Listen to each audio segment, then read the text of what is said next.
The night she decided to follow him, the elevator doors closed too slowly, as if daring her to rethink the quiet curiosity that had been growing in her chest for weeks. Margaret had built companies, broken ceilings, and survived boardrooms that smelled of fear and power. Yet none of that prepared her for the unease she felt watching the building's janitor swipe his card and step into the rain-soaked street outside their Chicago headquarters.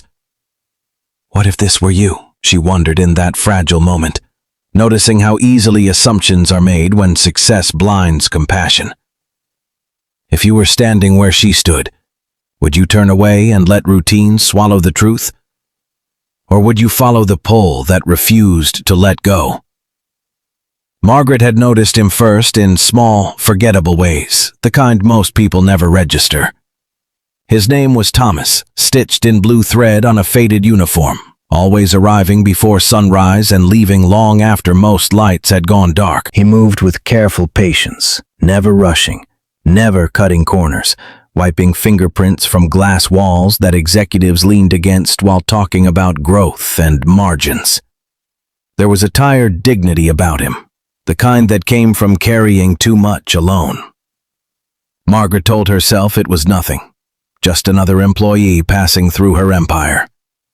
But something about the way he paused at the company daycare window each evening, glancing inside as if counting blessings he could not afford, lingered in her thoughts.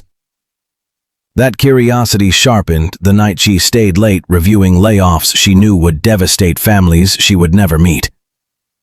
As she gathered her coat, she saw Thomas waiting by the service elevator, holding a small, worn backpack instead of the usual cleaning cart.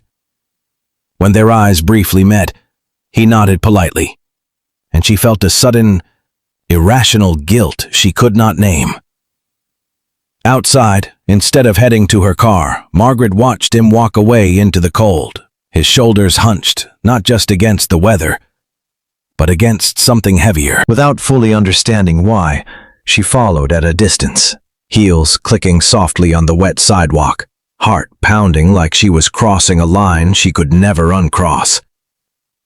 Thomas walked several blocks to a bus stop lit by a flickering street lamp.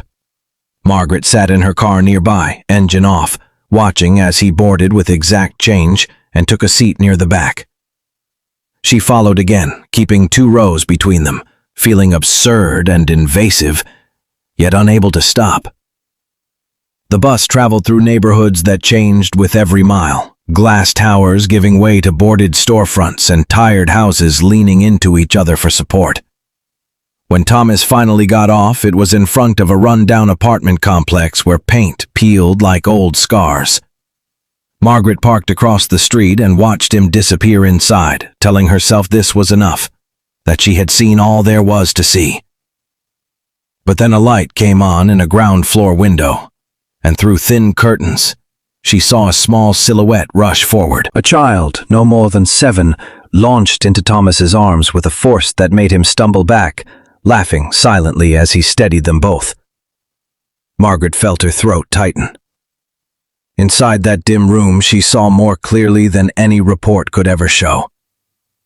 Thomas set his backpack down and pulled out a stack of library books and a paper bag of groceries. He moved with the practiced efficiency of someone who had done this alone for a long time, heating soup, helping with homework, folding laundry on a couch that doubled as a bed. There was no television glow, no distractions, just the quiet labor of love and survival. As Margaret sat there, tears blurred her vision, and questions crashed through her mind. What if this were your father, working invisible hours so you could sleep with a full stomach?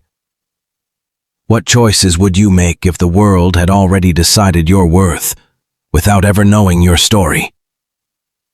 She realized how often she had spoken about values in polished speeches while ignoring the lives that upheld them. Watching Thomas tuck the child into bed on a mattress on the floor, whispering comfort without words, broke something open in her chest that success had sealed shut. Over the following weeks, Margaret could not unsee what she had witnessed. Every decision felt heavier, every signature carrying faces instead of numbers. She learned, quietly, that Thomas was a widower, that his wife, Rebecca, had died from a sudden illness 2 years earlier, leaving him to raise their son, Caleb, on a salary that barely stretched across rent, food, and bus fare. He had taken the janitor job after losing better-paying work during the pandemic, grateful for health insurance even as pride burned away.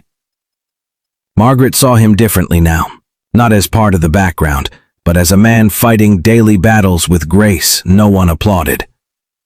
Change did not come as a grand gesture at first. It came in small, deliberate steps.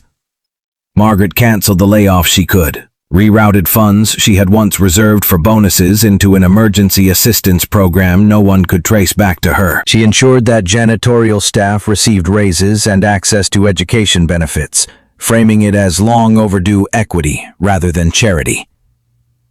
Still, she knew this was not enough.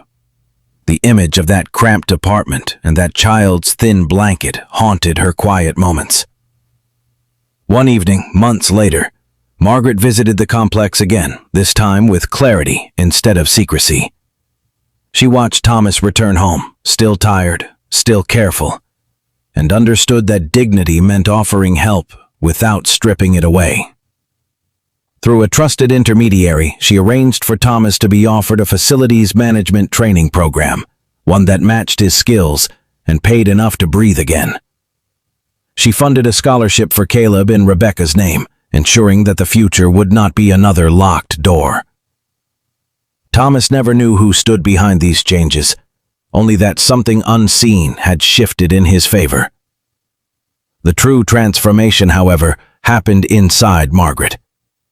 She began spending time walking the floors after hours, learning names, listening without agenda. She remembered why she had started her career before ambition hardened into armor.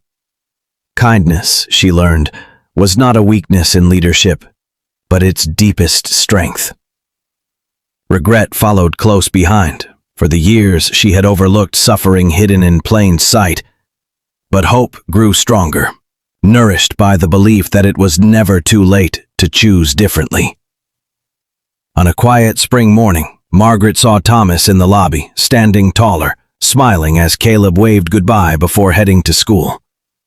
Their laughter echoed off marble walls, and Margaret felt tears rise again, this time not from sorrow, but from grace.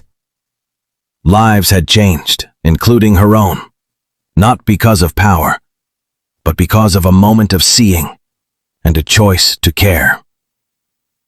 Before this story ends, take a moment to comment below and share what part of this journey stayed with you the most and why it mattered to your heart.